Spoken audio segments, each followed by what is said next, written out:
let's talk about go behind with the knee block. So we said in the beginning, well, I can literally put anything behind my partner's elbow. And I meant it. We've been putting hands. So we've been putting a hand lock with this. We're putting a arm drag in place.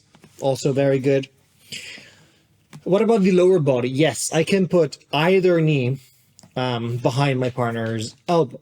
I can put a straight knee in which I physically bring my knee behind my partner's elbow, which will be conductive to go behind, of course. So I keep my chin strap, I grab my ankle, my butt drag, whatever the case might be, I bring,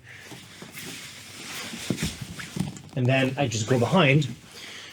The interesting thing is that obviously you won't see this at higher level, but for beginners, you might find that people are inclined to grab this leg. Grab this leg? Yeah, exactly. This. Now, again, this is not something that an experienced person would do, but beginners might. Okay? This is actually a gift that he's giving to me. Because now when he grabs this, thinking that he can maybe tackle me, can maybe man return me, that's never going to happen. What's going to happen is that either two things are going to happen. Either I can lock my legs and go into crucifix, which we're not going to get into, but there's definitely a whole crucifix game to be played from here. Or I can just, especially when he locks his hands, I can just go and cross face him and grab the far triceps. And now when I go to sprawl, even if he tries to stay attached to me, it's actually very upsetting. And now I can use this grip to either get a chest to chest or a chest to back. I can either just keep driving, potentially grabbing the far ankle. I can just drive off an angle and get some sort of chest to chest, which is not necessarily you might want, but it's there as an option. Or you can just use this to start dragging and going behind like in the usual fashion.